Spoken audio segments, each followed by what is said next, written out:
آسان درس قرآن نحمده ونصلي ونسلم على رسوله الكريم اما بعد فاعوذ بالله من الشيطان الرجيم بسم الله الرحمن الرحيم اسكنوهن من حيث سكنتم من وجدكم ولا تضاروهن لتضيقوا عليهن عورتوں کو وہاں رکھو جہاں خود رہتے ہو اپنی گنجائش کے مطابق اور انہیں تکلیف نہ دو کہ ان پر تنگی کرو. وَإِن كُنَّ أُولَاتِ حَمْلٍ فَأَنفِقُوا عَلَيْهِنَّ حَتَّى يَضَعْنَ حَمْلَهُنَّ اور اگر وہ حمل والیاں ہوں تو ان پر خرچ کرتے رہو یہاں تک کہ وہ بچہ جن دیں. فَإِنْ أَرْضَعْنَ لَكُمْ فَآتُوهُنَّ أُجُورَهُنَّ پھر اگر وہ تمہارے لیے بچے کو دودھ پلائیں تو انہیں ان کی اجرت دو. وَأْتَمِرُوا بَيْنَكُمْ بِمَعْرُوفٍ اور آپس میں اچھے طریقے سے مشورہ کر لو. وَإِن تَعَاسَرْتُمْ فَسَتُرْضِعُ لَهُ أُخْرَى اور اگر تم آپس میں دشواری سمجھو تو عن قریب اسے کوئی دوسری عورت دودھ پلا دے گی. لِيُنْفِقْ ذُو سَعَةٍ مِّن سَعَتِهِ مالی وسعت رکھنے والے کو چاہیے کہ اپنی گنجائش کے مطابق خرچ کرے. وَمَنْ قُدِرَ عَلَيْهِ رِزْقُهُ فَلْيُنْفِقْ مِمَّا آتَاهُ اللَّهُ اور جس پر اس کا رزق تنگ کیا گیا ہے اسے چاہیے کہ اس میں سے خرچہ دے جو اسے اللہ نے دیا ہے. لا يكلف اللہ نفسا الا ما آتاها اللہ کسی جان پر بوجھ نہیں رکھتا مگر اسی قابل جتنا اسے دیا ہے. سيجعل اللہ بعد عسر یسرا جلد ہی اللہ دشواری کے بعد آسانی پیدا فرما دے گا. دو آیت کریمہ میں نے آپ کے سامنے عرض کی ترجمہ اور قرآن کی آیت کریمہ اس کا مختصر خلاصہ آپ کے سامنے عرض کرتا ہوں کہ اس آیت میں عدت کے دوران عورت کے رہائش اس کے اخراجات اور اگر اس کے ہاں بچہ پیدا ہو جائے تو اسے دودھ پلانے سے متعلق شرعی احکام ان دو آیات میں بیان کیے گئے. خلاصہ کیا ہے؟ خلاصہ یہ ہے کہ جن عورتوں کو اللہ رب العالمین نے فرمایا تم نے طلاق دی انہیں وہاں رکھو جہاں خود رہتے ہو. اپنی طاقت کے مطابق انہیں رہائش دو اور انہیں یوں تکلیف نہ دو کہ ان کے مکان کو گھیر کر ان کی جگہ تنگ کر دو یا کسی ناموافق کو ان کے ساتھ رہائش دے دو. نیز تم انہیں کوئی ایسی تکلیف دے کر ایذا دے کر تنگی نہ پہنچاؤ کہ وہ گھر سے نکلنے پر مجبور ہو جائیں. اور اگر طلاق والی حمل والیاں ہوں تو فرمایا ان پر شریعت کے مطابق خرچ کرتے رہو یہاں تک کہ وہ بچہ پیدا کر دیں کیونکہ ان کی عدت بچہ پیدا ہونے پر پوری ہوگی. پھر اگر وہ تمہارے لیے بچے کو دودھ پلائیں تو انہیں ان کے کام کی اجرت دو اور اجرت سے متعلق آپس میں اچھے طریقے سے مشورہ کر لو اور یہ خیال رکھو کہ نہ مرد عورت کے حق میں کوتاہی کرے اور نہ عورت اس معاملے میں سختی کرے. پھر اگر تم آپس میں یہ معاملہ طے کرنے میں دشواری سمجھو اور بچے کی ماں کسی دوسری عورت کے برابر اجرت پر راضی نہ ہو بلکہ بچے کی ماں زیادہ اجرت طلب کرے اور باپ زیادہ نہ دینا چاہے تو قریب ہے کہ اسے کوئی اور عورت دودھ پلا دے گی یعنی پھر شوہر کسی دوسری عورت کا انتظام کر لے. یہ تھا اس کا مختصر خلاصہ دو آیات کا. اب اس آیت کی مناسبت سے طلاق یافتہ عورت کو عدت کے دوران رہائش اور نفقہ دینے سے متعلق شرعی مسئلہ جو ہیں تو وہ دو آپ کے سامنے عرض کرتا ہوں اسے یاد رکھیں. نمبر 1 فرمایا کہ طلاق دی ہوئی عورت کو عدت پوری ہونے تک رہنے کے لیے اپنی حیثیت کے مطابق مکان دینا یہ شوہر کے اوپر واجب ہے. اور عدت کے زمانے میں جو اس کا نفقہ یعنی اخراجات وغیرہ ہیں وہ بھی دینا شوہر کے لیے واجب ہے، اگرچہ اس نے طلاق دے دی لیکن جب تک وہ عدت میں ہے اس کے لیے اس کی یہ چیزیں دینا واجب ہے۔ نمبر 2، نفقہ جیسے حاملہ عورت کو دینا واجب ہے، ایسے ہی غیر حاملہ یعنی جو حمل سے نہ ہو لیکن اسے طلاق دیتی ہو تو ایسی عورت کو بھی اس کو اخراجات وغیرہ دینا یہ شوہر کے اوپر واجب ہے، خواہ اسے طلاق رجعی دی ہو یا بائن دی ہو۔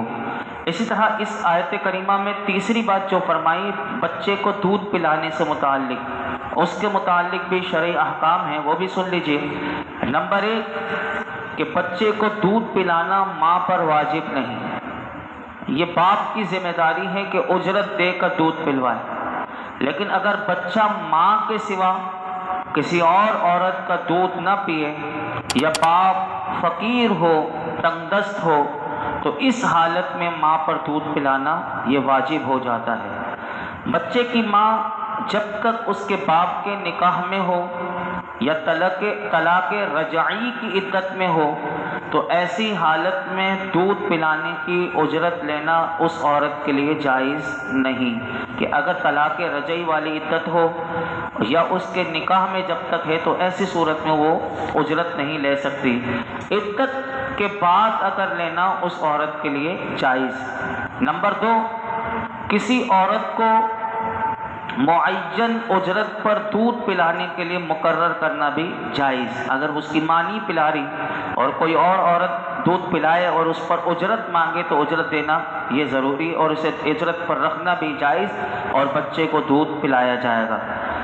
اب یہاں پر تو میں رک کر، ہمارے معاشرے میں وہ خواتین بھی ہیں کہ جن کو طلاق بھی نہیں ہوتی لیکن پھر بھی آج کل عورتیں جو ہیں اپنی جان چھڑانے کے لیے بچوں کو دودھ نہیں پلاتی، اور وہ کتنی بڑی گنہگار ہیں کہ دیکھیں کہ وہ باہر سے ڈبے کا دودھ بچے کو شروع سے ہی شروع کروا دیا جاتا ہے تاکہ وہ دودھ پلانے سے جان چھڑانے کے لیے کہ بچے کا پیٹ نہیں بھرتا، تو باپ کو اس طرح اگر ان کو نہیں پتہ ہوتا تو وہ ڈبے کا دودھ شروع کر دیتے ہیں اور ماں کے دودھ سے وہ بچہ محروم ہو جاتا ہے۔ اب یہاں دیکھیں کہ کیسا طلاق یافتہ بھی ہے لیکن بچے کے لیے دودھ پلانے کے اللہ رب العالمین نے کیسے مسائل قرآن حکیم میں بیان کیے۔ تیسرا مسئلہ سنیے کہ اجرت پر دودھ پلانے کے لیے غیر عورت کی بنسبت ماں زیادہ مستحق ہے، یہ علماء نے لکھا۔ نمبر 4، اگر ماں زیادہ پیسے مانگے، جیسے اگر ماں نے مسائل سیکھے ہوئے ہوں اور ماں کو پتہ ہے اور وہ زیادہ اجرت طلب کرے تو پھر غیر عورت کو مقرر کرنے میں اصلاً کوئی حرج نہیں، یہ علماء نے لکھا۔ اور اسی آیت کریمہ میں دوسری آیت میں اللہ نے ارشاد فرمایا کہ مالی وسعت رکھنے والے اپنی گنجائش کے مطابق اور تنگ دستی میں اگر کوئی مبتلا شخص ہے تو اپنی حیثیت کے مطابق، فرمایا کہ طلاق والی اور دودھ پلانے والی عورتوں کو خرچہ دے، کیونکہ اللہ رب العالمین ہر جان پر اسی قابل بوجھ رکھتا ہے کہ جتنا اس نے اسے رزق دیا ہے۔ اور تنگ دست آدمی کو کتنی زبردست بات اللہ نے ارشاد فرمائی کہ اگر تو تنگ دست بھی ہے لیکن تو خرچ کرنے سے ڈرنا نہیں، جلد ہی اللہ تیری معاش کی تنگی کے بعد تجھے آسانی عطا فرما دے گا۔ فرمایا سَيَجْعَلُ اللَّهُ بَعْدَ عُسْرٍ يُسْرًا، یہ اس تنگ دست کے لیے اللہ نے بشارت دی ہے کہ فرمایا کہ قریب ہے کہ اللہ دشواری کے بعد آسانی پیدا کر دے گا۔ تو مفسرین فرماتے ہیں یہاں اس تنگ دست کو بھی کہا گیا کہ تو ڈر نہیں بلکہ تو خرچ کر، اور تو خرچ کرے گا تو اللہ تیری معاشی تنگی کو دور کر کے تیرے لیے آسانی پیدا کر دے گا۔ یہ تھا پہلا رکوع سورہ طلاق کا مکمل ہوا۔ اب جو آیات کریمہ آ رہی ہیں وہ سنیے بڑا غور سے۔ فرمایا وَكَأَيٍّ مِّن قَرْيَةٍ عَتَتْ عَنْ أَمْرِ رَبِّهَا وَرُسُلِهِ فَحَاسَبْنَاهَا حِسَابًا شَدِيدًا وَعَذَّبْنَاهَا عَذَابًا نُكْرًا فَذَاقَتْ وَبَالَ أَمْرِهَا وَكَانَ عَاقِبَةُ أَمْرِهَا خُسْرًا۔ اور کتنے ہی شہر تھے جنہوں نے اپنے رب کے اور اس کے رسولوں کے حکم سے سرکشی کی تو ہم نے ان سے سخت حساب لیا اور انہیں برا عذاب دیا، تو انہوں نے اپنے کام کا وبال چکھا اور ان کے کام کا انجام خسارہ ہوا۔ اللہ تعالیٰ نے یہاں دوسرے رکوع سے جو پہلا رکوع پورا بیان کرنے کے بعد اب اس رکوع میں فرمایا کہ لوگوں غور سے سنو کہ اللہ کے احکام کی خلاف ورزی کرنے سے بچو.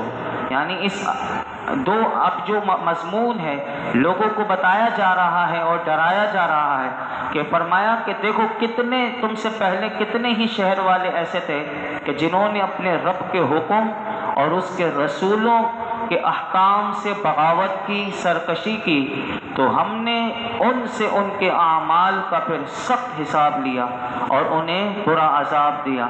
علماء فرماتے ہیں یہاں سخت حساب سے مراد آخرت کا حساب ہے کہ چونکہ اس کا واقع ہونا یقینی ہے اس لیے یہاں ماضی کے صیغے سے اسے بیان کیا گیا اور برے عذاب سے جہنم کا عذاب مراد ہے. فرمایا کہ اس سے مراد دنیا میں پھر قحط ہے یا قتل وغیرہ ہے یا بلاؤں میں مبتلا ہونا ہے کہ جب اللہ اور اللہ کے رسول کے احکام پر عمل نہیں کیا جاتا تو دنیا میں بھی عذاب ملتا ہے بندے کو اور آخرت میں بھی وہ اللہ کے عذاب سے دوچار ہوگا. اور پھر فرمایا کہ ان شہر والوں نے سخت حساب اور برے عذاب کے ذریعے اپنے کفر کا اور سرکشی کا وبال چکھا اور ان کے کام کا انجام خسارہ ہوا کہ وہ منافع سے محروم ہو گئے اور عذاب میں مبتلا ہو گئے. آگے ارشاد فرمایا اعد اللہ لهم عذابا شدیدا فاتقوا اللہ یا اولی الالباب الذین آمنوا قد انزل اللہ الیکم ذکرا. فرمایا کہ اللہ نے ان کے لیے سخت عذاب تیار کر رکھا ہے تو اللہ سے ڈرو اے عقل والو جو ایمان و لائے ہو. بے شک اللہ نے تمہاری طرف نصیحت اتاری رسولا یتلو علیکم آیات اللہ مبینات لیخرج الذین آمنوا وعملوا الصالحات من الظلمات الی النور ومن یؤمن باللہ ویعمل صالحا یدخلہ جنات تجری من تحتها الانہار خالدین فیہا ابدا قد احسن اللہ لہ رزقا. اللہ نے فرمایا کہ رسول اس نے بھیجا جو تم پر اللہ کی روشن آیتیں پڑھتا ہے تاکہ وہ ان لوگوں کو اندھیروں سے نور کی طرف لے جائے جو ایمان لائے اور انہوں نے اچھے کام کیے. اور جو اللہ پر ایمان لائے اور اچھا کام کرے تو اللہ اسے ان باغوں میں داخل کرے گا کہ جن کے نیچے نہریں بہتی ہیں ان میں ہمیشہ ہمیشہ رہیں گے. بے شک اللہ نے اس کے لیے اچھی روزی رکھی. فرمایا کہ دنیاوی عذاب کے ساتھ ساتھ جو اللہ اور اللہ کے رسول کے احکام سے سرکشی کرتے ہیں یعنی عمل نہیں کرتے، فرمایا ان کے لیے اللہ نے آخرت میں بھی سخت عذاب تیار کر رکھا ہے. پھر فرمایا اے لوگو اللہ سے ڈرو اے عقل والو جو ایمان لائے ہو سابقہ جھٹلانے والی امتوں اور ان پر نازل ہونے والے عذاب سے عبرت حاصل کرو اور اللہ کے احکام کی خلاف ورزی کرنے سے بچو. یہ کہنے کے بعد اللہ رب العالمین نے پھر اگلا جو جملہ ارشاد فرمایا کہ بے شک اللہ نے تمہاری طرف نصیحت اتاری. علماء فرماتے ہیں کہ فرمایا اے لوگو کہ بے شک اللہ نے تمہاری طرف نصیحت اتاری اور وہ نصیحت کیا ہے؟ وہ قرآن کی صورت میں اللہ نے تمہیں یہ پیاری کتاب دے دی. اور یہ کیسی پیاری کتاب ہے؟ علماء فرماتے ہیں کہ اس کی دوسری تفسیر میں کہتے ہیں کہ یہاں جو ذکر اللہ نے ارشاد فرمایا کہ رسولا یتلو علیکم قد انزل اللہ علیکم ذکرا، یہاں ذکر سے مراد علماء کہتے ہیں کہ رسول کریم صلی اللہ علیہ وسلم بھی ہیں. اور اگلی آیت کو ملا کر فرمایا کہ اس کے معنی یہ ہوا کہ اللہ تعالیٰ نے تمہاری طرف اپنا رسول بھیجا جو تمہارے سامنے حرام اور حلال کے بیان پر مشتمل اللہ کی پیاری کتاب کی روشن آیتیں تمہیں سناتے ہیں، تمہارے سامنے اس کی آیتیں پڑھتے ہیں تاکہ وہ ان لوگوں کو کفر اور جہالت کے اندھیروں سے ایمان اور علم کے نور کی طرف لے جائیں. اور فرمایا کہ جو ایمان لائے اور اچھے کام کیے، اللہ پر ایمان لائے اور اچھا کام کرے تو اللہ ایسے لوگوں کو ان باغات میں لے جائے گا کہ جن کے نیچے نہریں بہتی ہیں، ان میں ہمیشہ ہمیشہ رہیں گے.